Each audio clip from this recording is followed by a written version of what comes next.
1 میلیارد من موبایل های هوشمند داریم و میدانیم که چقدر اعتیاد آور است.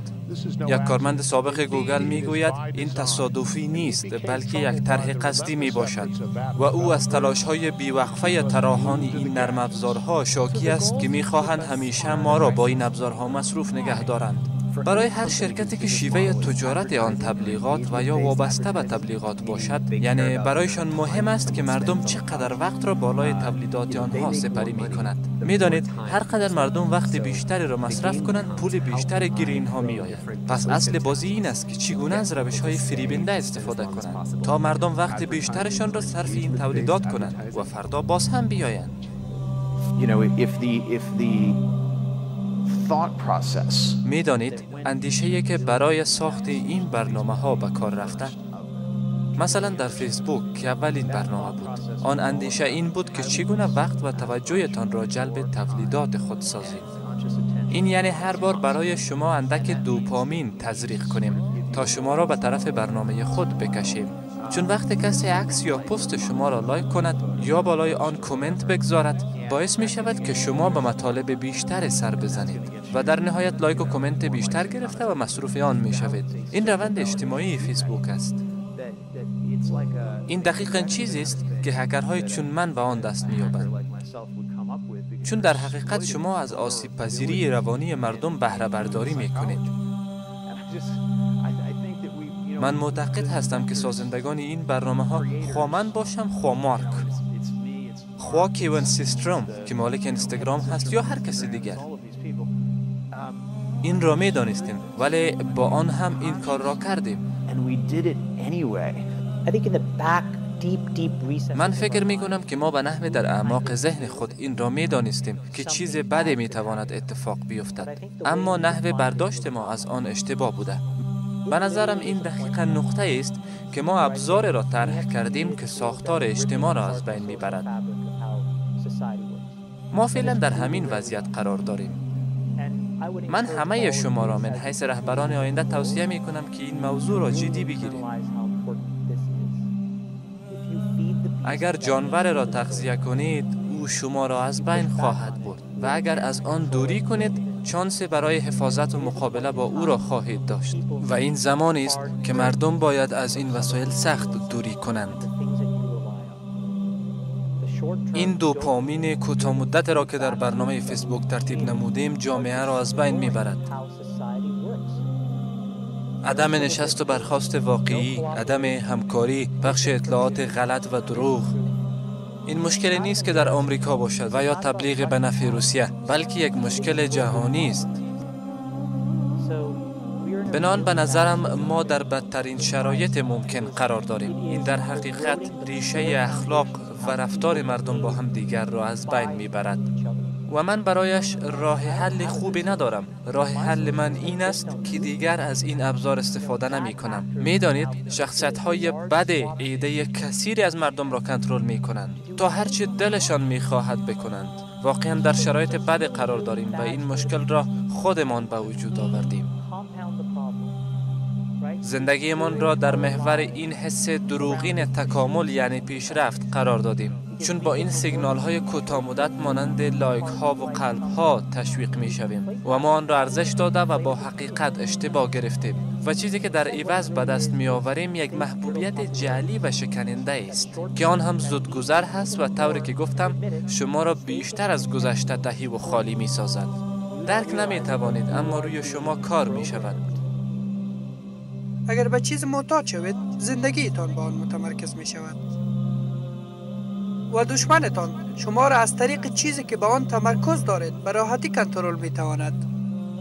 کنترل نمودن کسی از طریق شبکه‌های اجتماعی تنها به این معنا نیست که عکس و یا ویدیویی او را داشته باشید، بلکه شما می توانید برنامه‌های را نیز در آن شبکه قرار دهید که رفتار او را تغییر داده اخلاق و عقاید او را از بین ببرید و اینکه او را از ارزش‌های واقعی دور سازید. این چیزی است که آنها با شما می‌کنند. آنها ذهنتان را با این چیزها مصروف می‌سازند تا اینکه به موارد مهم وقت نداشته باشید. با بیان دیگر شما را با این شبکه ها برده سیستم خود می سازند و شیطان با این ابزار مخصوص وقت شما را می دزدد. چون با یک صفحه‌ای که حاوی محتویات نامحدود است شما را به دام انداخته و عمرتان را می مکد. در حقیقت تنها نشسته اید و با آن شبکه ها مصروف هستید و تصور می کنید که با همه دنیا در ارتباط هستید. این گونه است که مردم را از هم جدا ساخته و جوامع را رهبری می کنند. The Prophet sallallahu alayhi wa sallam says in the hadith, لن تزول قدم عبد يوم القيامة حتى يسأل عن أربع.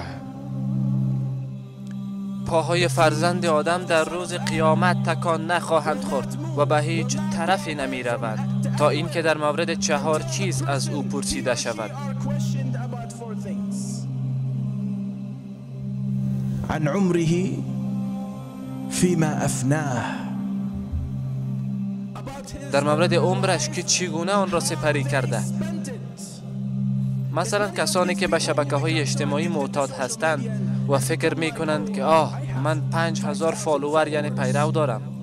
می دانید با آنها احساس یک موفقیت دروغین دست می دهد و وقت بعد از 5 یا طبق گزارش بعد از 9 ساعت در روز مصروف بودن با این شبکه ها همراهشان حرف بزنی و بپرسی که برای زندگی روزمره چه کردی و یا چه کار مثبت برای فامیلت، فرزندانت، والدینت، همسایه‌ات و یا برای امت اسلام انجام دادی.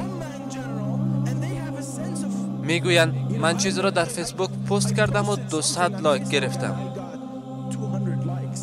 و طبل راه می روند که گویی واقعا دستاورد مهم داشتند. واقعا برایم جالب هست.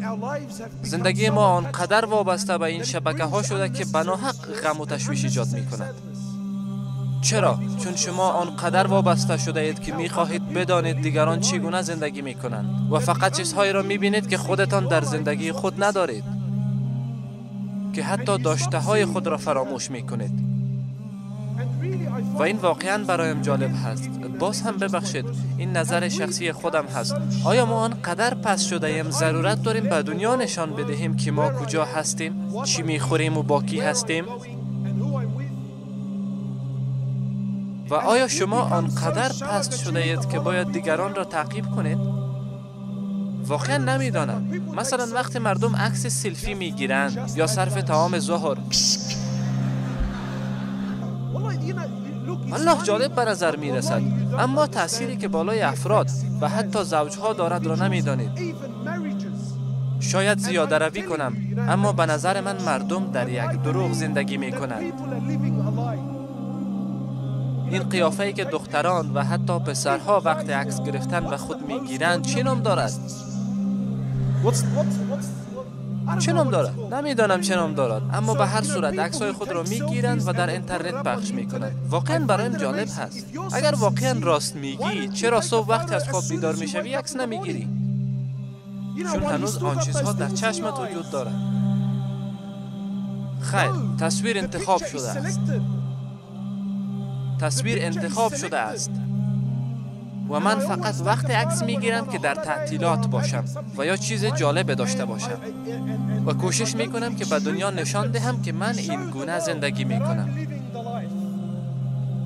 اما در حقیقت تو این طور زندگی نمی کنی. تو نیز مانند دیگران یک انسان هستی و در نتیجه چیزی که رخ میدهد این است که والله من به مردم میگویم حتی اگر در زندگی خوش هستی آن را به دنیا نشان نده، چون مردم از تو متنفر خواهند شد و آرزو میکنند که چیزی را که تو داری آنها نیز داشته باشند و آرزو میکنند که الله آن چیز را از تو بگیرد و به آنها بدهد. اما برادرم، خواهرم، الله متعال آن را به تو نداده.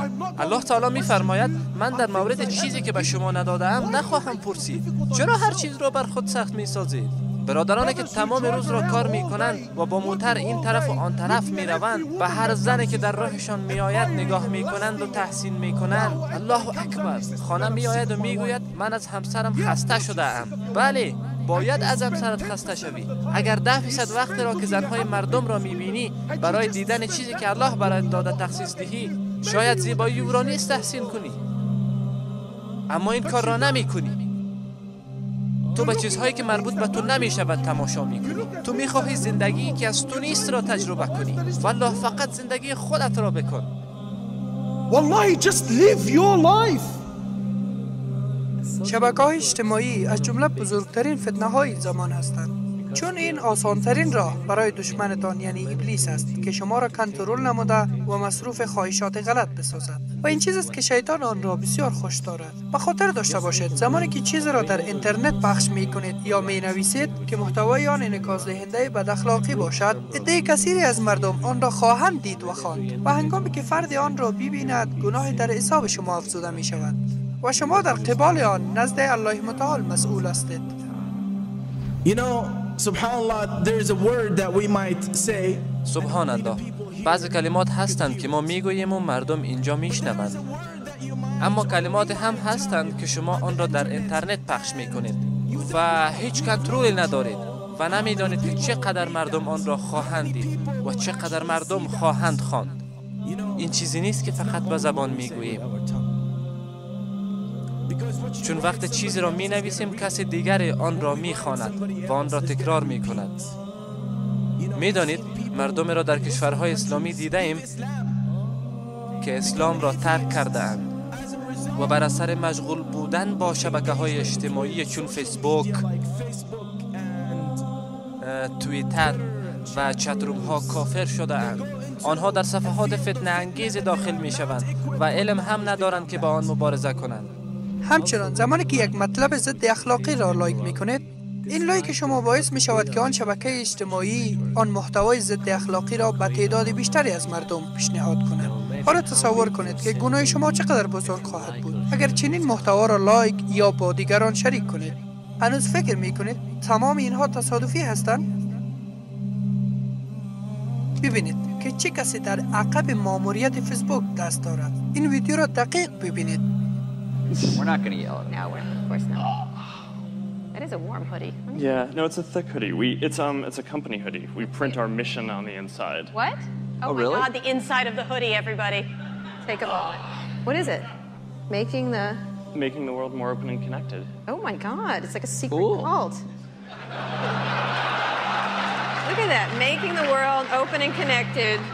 Stream graph platform and this weird symbol in the middle that is probably for the Illuminati.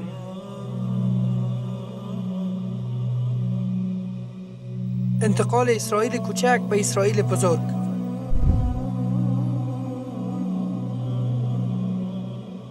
بر اساس اداره امنیت کشور، فیسبوک از سال تأسیسش یعنی 2004 بدین سو جایگزین همه برنامه‌های جمع‌آوری اطلاعات CIA شده است. بعد از سالها نظارت مخفیانه بر اجتماع، برایمان جالب است که مردم به خواست خود جزئیات زندگیشان را انتشار می‌کنند، که کجا زندگی می‌کنند، دیدگاه سیاسی و مذهبیشان چیست، لیست الفبایی دوستانشان، ایمیل آدرس‌های شخصیشان، شماره‌های تماسشان، صدها قطعه عکسشان، حتی جزئیات لحظه به لحظه زندگی خود را انتشار می‌کنند. این در حقیقت یکی از رویاهای CIA است که تحقق یافته. بیشتر این افتخار برمیگردد به مامور CIA مارک زاکربرگ، کسی که عملیات روزمره فیسبوک را به عهده دارد. این مامور گماشته شده که ملقب به سرپرست می باشد، در همین اواخر به منظور قدردانی از زحماتش در برنامه فیسبوک مدال فراست را به دست آورد. او فیسبوک را یکی از قوی‌ترین وسیله‌های کنترل مردم که تا به حال ساخته شده نامید. این شبکه‌ها به این منظور طرح شده‌اند تا شما را تنها نگه داشته و از حقیقت دورتان کند، تا باعث ایجاد افسردگی و پخش معلومات غلط گردیده و باعث فتنه شوند، تا اینکه عقاید شما را از بین برده و سبب گناهان کبیره شوند، تا اینکه شما را از تفکر آزاد دور ساخته و حریم خصوصی تان را از بین ببرد و در نهایت شما را کنترل کند. دام دقیق شیطان.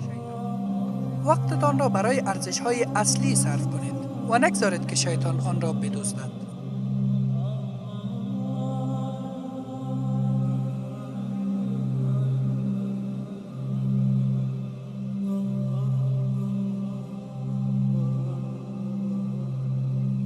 اطفال معصومتان را از این دام برهانید.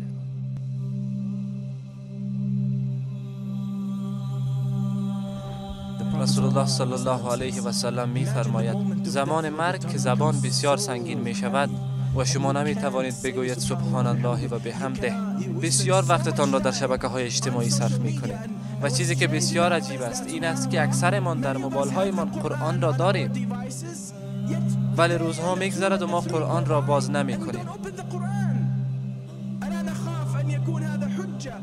و باید بترسیم که این قرآنی که در موبایل و یا آیپد های ما است در روز قیامت می آید.